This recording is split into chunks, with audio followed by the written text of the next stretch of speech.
Yo, what's going on, people? This is Shok. I apologize for the crappy mic quality, but it's one of those videos where it's just easier, more convenient for me to just do a screen capture, so I apologize, but it is what it is.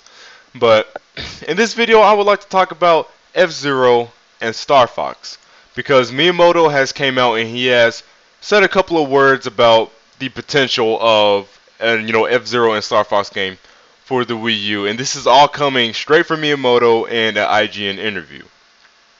Now, he starts off by saying he certainly understands that people want a new F-Zero game, but I think where I struggle is that I don't really have a good idea for what's new that we could bring to F-Zero that would really turn it into a great game again. Right? Certainly, I can see how people looking at Mario Kart 8 could see through the anti-gravity a connection to F-Zero, but I don't know at this point what direction we could go in with a new F-Zero. And pay attention to this part, because this part is very important.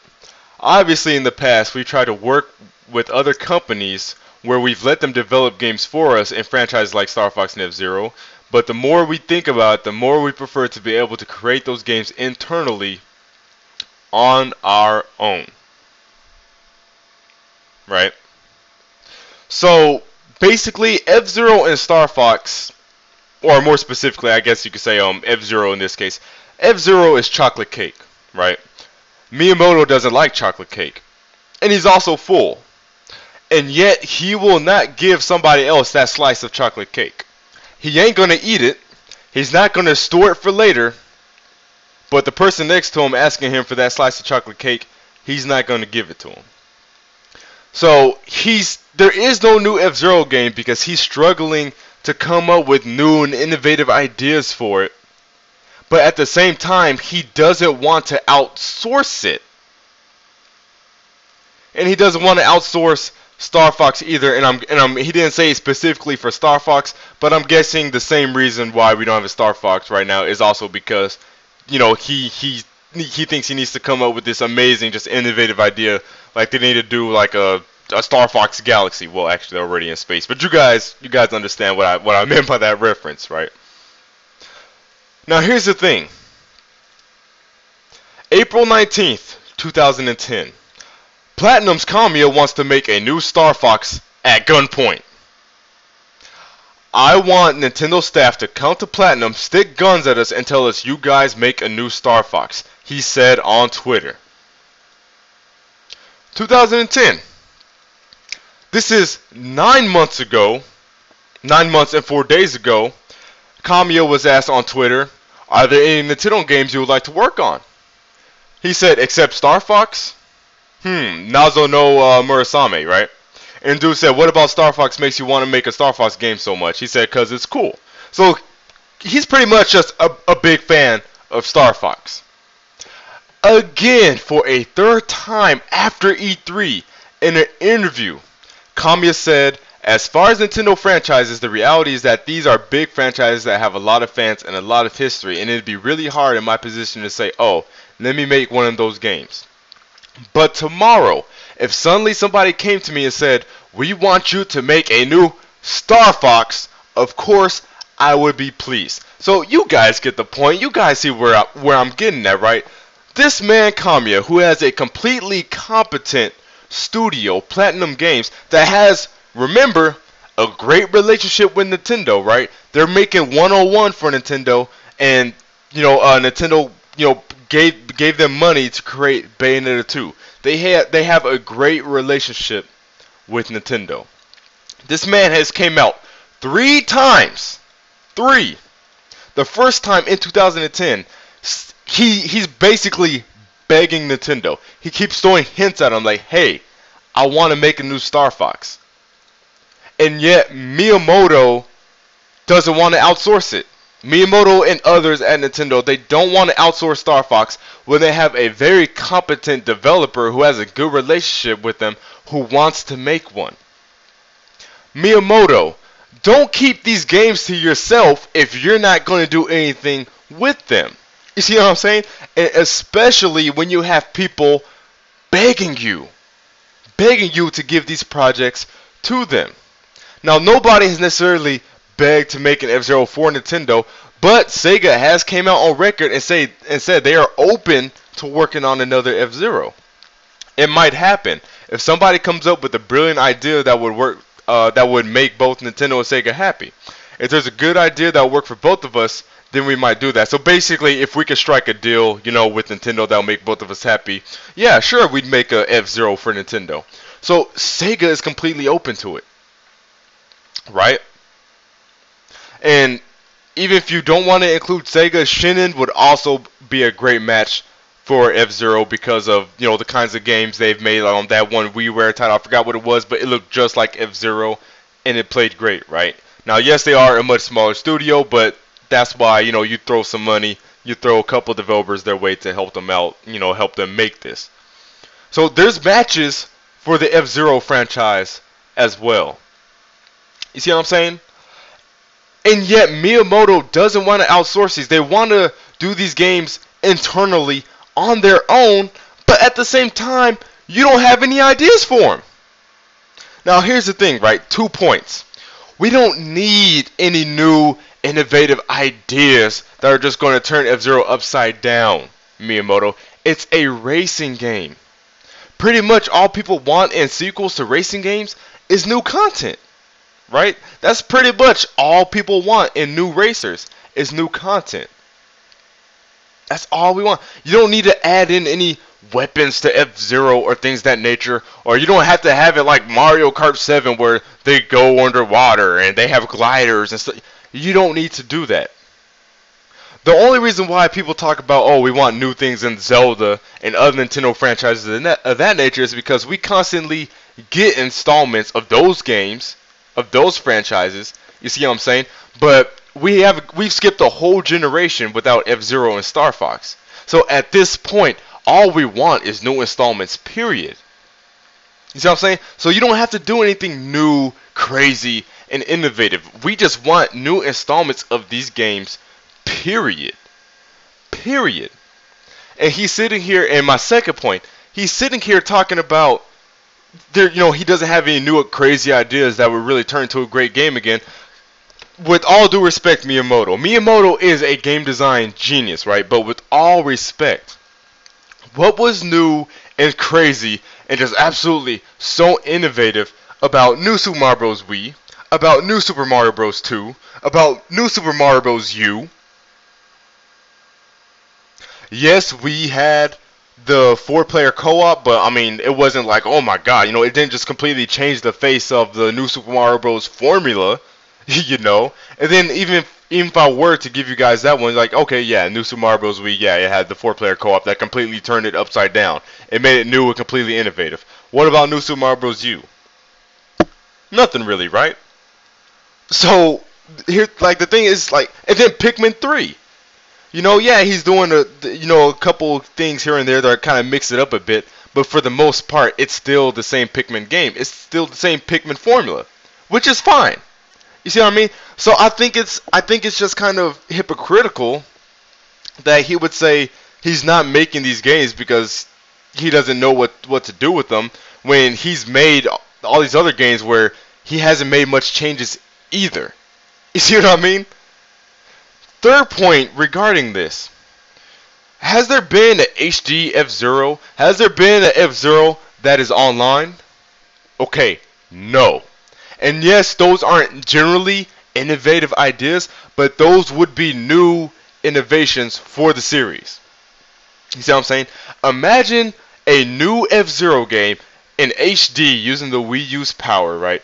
32 multiplayer online. Imagine how sick that would be. Imagine leaderboards, communities like Mario Kart 7, Miiverse integration. That would be absolutely dope, right? Imagine if we could make custom vehicles using the touchscreen. Imagine if we had a track editor using the touchscreen, right? And we could send our tracks to each other like how we could in Brawl with our custom stages. And we could submit our tracks to Miiverse for people to check out and download to their systems. Imagine. Now, this is I'm a random 19-year-old black dude from Texas, and I'm spitting things that would make F-Zero for Wii U absolutely amazing. And you mean to tell me you can't do that, Miyamoto? I mean, you can. I just think the bottom line is Miyamoto doesn't like F-Zero. So he's throwing these excuses out there, telling me, because this isn't the first time he's spoken on F-Zero, and he said he's pretty much expressed time and time again that he pretty much doesn't like the series, and he didn't like GX because he just thought it was too hard and it wasn't accessible enough. Not enough casuals, enjoyed it because it was too hard.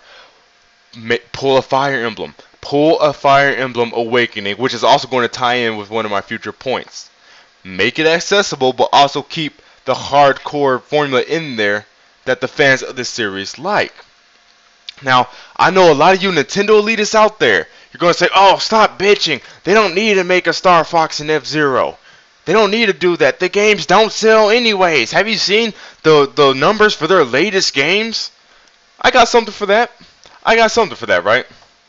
Because people look at Adventures and they look at Assault.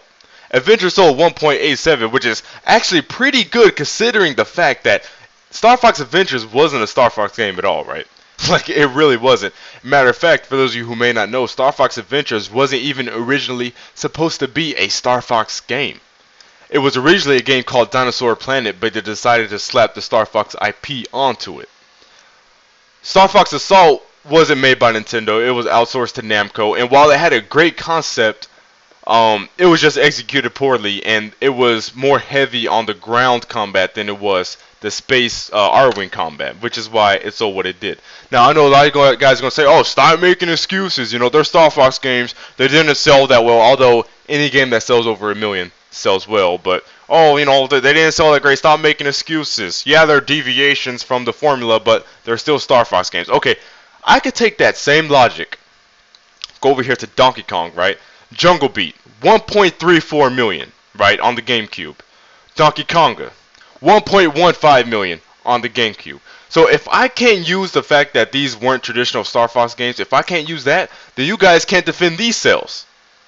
Then I could make the point that, oh, why should Nintendo have made a Donkey Kong Country Returns when Jungle Beat and Konga, sold 1.34? You see what I mean? I could say that point. So don't tell me, that I can't use that as an excuse. You see what I'm saying? The fact that these two weren't really traditional Star Fox games. I mean, Assault was more of a traditional game than Adventures, but like I said, it was still like, 80% ground combat than 20% R-Wing, and the ground combat wasn't executed too well, so that's why it sold what it sold, and it got the reviews that it got. But to further disprove this, because here's the thing, people think, because the last installments of the game sold low, that doesn't mean that they can't sell more, people. Sales fluctuate. Let me destroy this point right here. Fire Emblem Awakening is the top-selling Fire Emblem game ever. And it finally released worldwide 2013. It came out 2012 in Japan, right? Fire Emblem has been around for how long? 2 decades? And it's just now got its first game that has sold over 1 million. Now, I know you guys are looking at this right here saying, what? It says number 2. It sold less than the original on GBA, the original remake on GBA, whatever. The digital sales, people. Remember, the digital sales. The first month Fire Emblem came out, Nintendo confirmed that it had over 250,000 digital sales. And it has even more now that we're near the end of June, right? So the game has sold well over 1 mil. So, using your guys' logic, Assault and Adventures, right, it only sold 1.87. Assault only sold 1.08, right? Star Fox 3D only sold 0.72, which would have easily sold over 1 million if that thing had online. Because I know tons and tons of people, and I'm one of those people myself, I would have bought that game if it had online multiplayer. I would have. But still, it still sold 720,000, which is not bad. It's not bad for a 3D remake, right? But you guys see the point I'm making here. If you're going to say, Star Fox only sold this much with the last installments, so why should they bother even making another one? Well, look at Fire Emblem. Path of Radiance on the GameCube sold 0.54 million. Radiant Dawn on the Wii, which has the biggest install base out of like any freaking Nintendo system, right? 0.46 million, right? So I can say the same thing you guys are saying right now. Oh, with such low sales, why should they even bother? Why should they even bother? Look what happens when you don't give up. Look what happens when you put a lot of effort. When you just make that one entry in the franchise that has all this crap, the whole marriage and recruiting system and the accessibility, and yet they still kept the hardcore side intact. Fire Emblem Awakening was the best freaking Fire Emblem game ever. And the sales showed, people. Kid Icarus was dead, forgotten, irrelevant. And yet, what is essentially a new IP, Kid Icarus Uprising, comes out and sells over 1 million. Now, yeah, Pit was in Brawl. Yeah, sure, that kind of helped with the popularity of Kid Icarus Uprising, but it's Fox and Captain Falcon not in Smash Bros. Exactly. And yes, not to mention, remember, Nintendo had a very aggressive marketing campaign for this game, right? They had trucks going around in freaking New York that had this giant pit on it that said Kid Icarus. Nintendo held Kid Icarus tournaments. Kid Icarus had a huge ass marketing campaign. See what I'm saying? That's why it sold over 1 million. So let's say an F-Zero, a beautiful looking HD F-Zero, 32 multiplayer online, track editor, right? You can customize you can make your own vehicles using the gamepad, and you can make your own tracks using the gamepad, and you can share your tracks, Miiverse integration. And then they apply a great marketing campaign, and they apply some accessibility. So casuals can enjoy it, but the hardcore fans can still enjoy it as well, just like Fire Emblem Awakening. You mean to tell me that would not sell? Exactly. Think about that, people.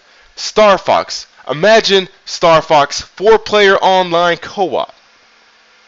Fox, Slippy, Falco, Crystal. Right? HD, again, Miiverse integration. That versus mode that we used to always play back in the day, Star Fox 64, the split screen.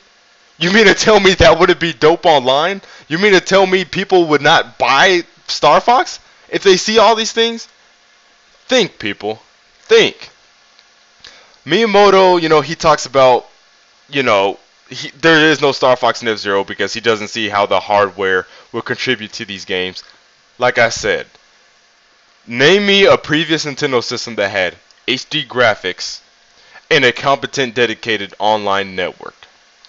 There was none. So this is the time to bring us F-Zero and Star Fox, Nintendo. I'm not bashing Nintendo. I'm not bashing Miyamoto. I'm just saying, like, what he's saying really doesn't kind of make any sense, for the reasons I explained. But I pretty much dragged this video on long enough. Nintendo, and like I said, the dude said himself, I certainly understand that people want a new F-Zero game, When you guys were in the Miiverse E3 2013 community, what were the games you guys saw requested the most? Star Fox and freaking F-Zero. Alongside Metroid, right? But I'm sure a Metroid will come. But these games, their future is uncertain. But Nintendo, I'm telling you right now, if you bring these games out, and you make them take advantage with the new tools you have, those new tools being the touchscreen, because like the thing is, 3D Land, it's going to be great. Donkey Kong is going to be great. But another thing I've realized about these games is that neither of those games are really utilizing the gamepad. Which is another reason why those games are disappointing to me. Because I thought these first wave of real first-party Nintendo games were going to show what the gamepad could really do, but they don't. But I think with F-Zero and a new Metroid, I think those two franchises are perfect for gamepad integration. You see what I'm saying? Star Fox, I personally don't have any ideas, but I'm sure there's a lot of you guys could come up with some ideas that Star Fox could use, for using the gamepad. Calling it some bombing runs, things of that nature. Who knows, right? But that's it for this video. Nintendo, I'm telling you, these games would sell. Bring them out. That's it for this video. I'll see you guys later. Peace.